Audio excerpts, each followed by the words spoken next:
अस्सलाम वालेकुम, आप देख रहे हैं वर्ल्ड। मैं हूं आपके साथ जुबैर अली। दोस्तों, जब से जंग शुरू हुई है तब से आज जिस तरह के बयान, जिस तरह के तेवर चीन की तरफ से इजराइल के लिए दिए जा रहे हैं, उससे इजराइल पूरी तरह से तड़पता, फड़कता और फड़फड़ाता हुआ नजर आ रहा है कि आखिर वो करे तो करे क्या, क्योंकि उसने एड़ी और चोटी का जोर लगा दिया लेकिन गजा के अंदर किसी भी तरह का लक्ष्य वो हासिल नहीं कर पाया, जिसके बाद से बहुत सारे लोगों के बयान अब सामने निकल कर आने लगे हैं। दोस्तों, यहीं तक ये जंग सीमित नहीं रही, बल्कि अमेरिका जिस तरह से इजराइल का साथ दे रहा है तो अमेरिका के जो बाइडेन का भी पूरी तरह से बाइकाट होने लगा है। दोस्तों, बहुत बड़ी बड़ी खबरें हैं कि किस तरह से इजराइल के नेतन्याहू को बड़ी बड़ी चेतावनियां दी जा रही हैं और किस तरह से चीन ने इजराइल के नेतन्याहू पर अटैक किया है। किस तरह से इजराइल का नेतन्याहू अंदर ही अंदर अब ठिठरता हुआ नजर आ रहा है, अंदर ही अंदर खौफ के मारे डरता हुआ नजर आ रहा है। वहीं पर जो बाइडेन अपनी कुर्सी बचाने में लगा हुआ है। दोस्तों, अमेरिका के जो बाइडेन ने जैसे ही हूतीस पर हमला करने की बात करी तो तुरंत ही वहां की जनता सड़कों पर एक्टिव हो गई, सड़कों पर आ गई और उसने व्हाइट हाउस को घेरने का काम किया। हमने आपको हर रिपोर्ट के अंदर यह बात बताई है कि अमेरिका के जो बाइडेन के खिलाफ अमेरिका की जनता सड़कों पर उतर चुकी है, क्योंकि अमेरिका की जनता समझदार है। वो इस बात को जानती है कि अगर अमेरिका का जो बाइडेन यमन के हूतीस पर हमला करेगा तो फिर यमन के हूतीस अपनी जवाबी कार्रवाई में अमेरिका पर हमला करेंगे, जिसमें आम नागरिकों की मौत होगी। अमेरिका के जो बाइडेन को कोई नुकसान नहीं होगा, वहां के नेता सब अपने अपने सेफ और सुरक्षित स्थान के अंदर, बिलों के अंदर जाकर घुस जाएंगे। तो जैसे ही अमेरिका की तरफ से ये बात कही गई कि वो यमन के हूतीस पर हमला करेगा तो अमेरिका की जनता व्हाइट हाउस के सामने जाकर भयंकर तरीके से विरोध करने लगी। दोस्तों, तो अब अमेरिका के जो बाइडेन का बुरी तरीके से बाइकाट होने लगा है और लोग ये बात कहने लगे कि अमेरिका के जो बाइडेन की कुर्सी जल्द से जल्द छीन ली जाए और अब की बार अमेरिका के जो बाइडेन को वोट नहीं दिया जाएगा। एक ऐसी हस्ती ने अमेरिका के जो बाइडेन को जो बड़ी चोट दी है दोस्तों, एलन मस्क ने अपने ट्विटर अकाउंट से यह खबर शेयर की है कि एलन मस्क का कहना है कि वे राष्ट्रपति चुनाव में बाइडेन को वोट नहीं देंगे, बाइडेन को वोट नहीं करेंगे। किसी भी तरह से वो ये नहीं चाहते कि दोबारा से जो बाइडेन सत्ता में आए या फिर कुर्सी पे बैठे। अब आप लोग समझ सकते हैं, क्योंकि पहले ही इस तरह के नारे अमेरिका के अंदर लग चुके हैं कि जो बाइडेन इजराइल का समर्थन करना बंद करो, हमारे ऊपर जो टैक्स लागू किया गया है, जिसका पैसा तुमने हमसे लिया है, वो पैसा इजराइल पर खर्च करना बंद करो।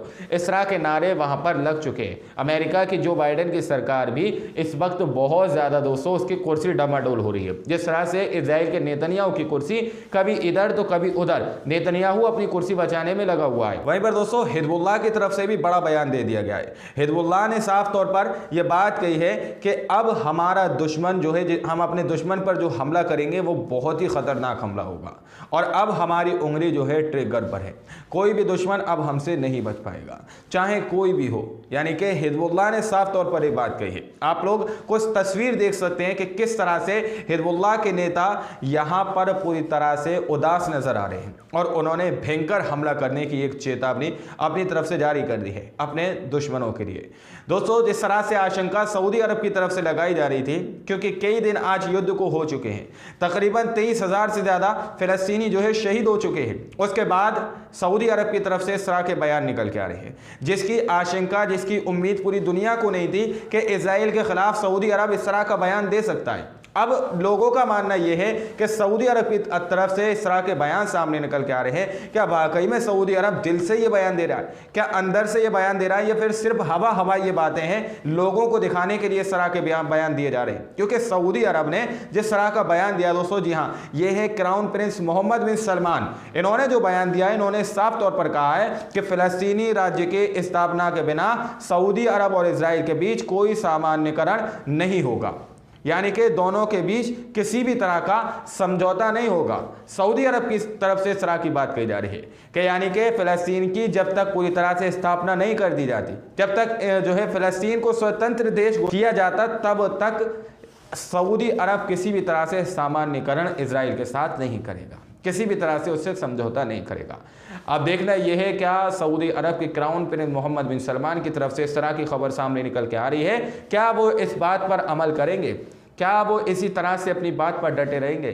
क्या सऊदी अरब इस तरह से इजराइल का बहिष्कार करेगा जिस तरह से और देशों ने किया है, यमन ने किया है, ईरान ने किया है? क्या इस तरह से सऊदी अरब भी इसका बहिष्कार करेगा, या फिर सिर्फ लोगों को दिखाने के लिए दोस्तों इस तरह की बात कही जा रही है? लेकिन दोस्तों गजा के अंदर इजराइल ने कई बटालियन अपने उतारे, कई लड़ाकू विमान वहां पर भेजे, कई बख्तरबंद गाड़ियां वहां पर भेजी, लेकिन इजराइल की सेना के जिस तरह के ढेर हमास के लड़ाकों ने वहां पर लगाना शुरू कर दिए, उसके बाद से तो इजराइल के नेतन्याहू को पूरी तरह से वहां की जनता ने घेरना शुरू कर दिया कि किसी भी तरह का लक्ष्य तुम वहां पर हासिल नहीं कर पाए। आखिर कब इजराइल का नेतन्याहू वहां पर हमास के लड़ाकों से हमारे नागरिकों को छुड़ाएगा?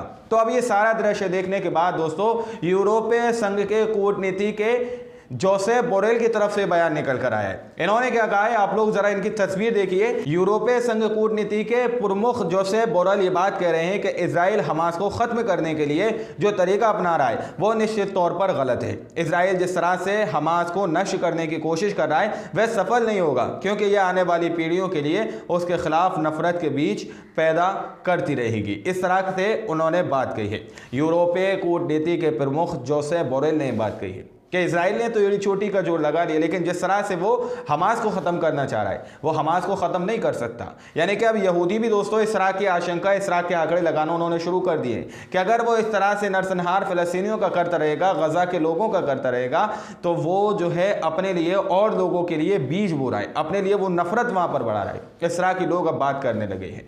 तो इजराइल को चारों तरफ से शिकस्त मिल चुकी है, ये हर कोई एक्सेप्ट कर चुका है, लेकिन इजराइल का नेतन्याहू जानता है कि अगर वो खामोशी से बैठ जाएगा तो उसकी कुर्सी छिन जाएगी और यहूदी उसका बहुत बुरा हाल करेंगे। इसलिए वो सब कुछ भूलकर बस फिलिस्तीन पर, हमास पर, गजा पर हमले करने में लगा है। कोई मर रहा है मरता रहे, कोई जी रहा है जीता रहे, उसे कोई फर्क नहीं पड़ता। और बहुत सारे बेगैरत ऐसे हमारे मुमालिक हैं जो उनके साथी होने का तो दावा कर रहे हैं, लेकिन उनको बचाने के लिए कोई आगे नहीं बढ़ के आ रहा। लेकिन दोस्तों चीन ने जिस तरह से फिलिस्तीनियों के लिए बात की है, एक तरह से इजराइल के ऊपर सीधा सीधा अटैक किया गया है। एक तरह से इजराइल के ऊपर हम ये कह सकते हैं कि सीधा सीधा हमला चीन ने करा है, क्योंकि जिस तरह से उसने यूनाइटेड नेशन के अंदर, संयुक्त राष्ट्र के अंदर चीन ने जो बात कही है, उससे तो शायद इजराइल के पेट में दर्द हो गया होगा। इजराइल के नेतन्याहू की भी नींद उड़ गई होगी कि आखिर चीन भी इस तरह की बात करने पर उतर आया है। चीन ने क्या कहा है, आप लोग वहां के इनका फोटो देखिए। ये इन्होंने ये बात कही है कि संयुक्त राष्ट्र चीन में इन्होंने ये बात कही,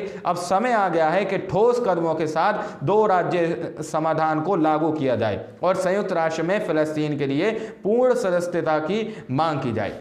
इन्होंने यूनाइटेड नेशन के अंदर ये बात कही है कि संयुक्त राष्ट्र में चीन ने ये बात कही है कि अब वो वक्त आ चुका है जब एक ठोस कदम उठाने की ज़रूरत है और 2 नेशन जो फॉर्मूला है, 2 नेशन जो सॉल्यूशन है, उस पर पूरी तरह से आमादा करना चाहिए। फिलिस्तीन को भी, इजराइल को भी। इजराइल को एक अपना एक देश बना देना चाहिए, फिलिस्तीन को अपना एक स्वतंत्र देश बना देना चाहिए। चीन की तरफ से ये कड़े लहजे में बात कह दी गई है।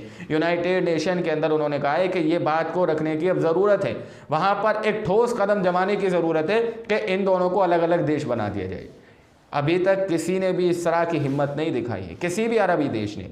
सिर्फ और सिर्फ ईरान और यमन, ये दोनों खुलकर इजराइल की बगावत कर रहे हैं दोस्तों। इसके अलावा और कोई देश ने इस तरह के हमले नहीं किए हैं। बाकी आप लोगों के सामने सारी खबरें हैं। अब आप लोग ये सारी खबरें देखने और सुनने के बाद क्या सोचते हैं, क्या समझते हैं, अपनी राय कमेंट सेक्शन में हमें ज़रूर दीजिएगा। मिलते हैं अगले वीडियो में, जब तक के लिए अपना ख्याल रखिएगा।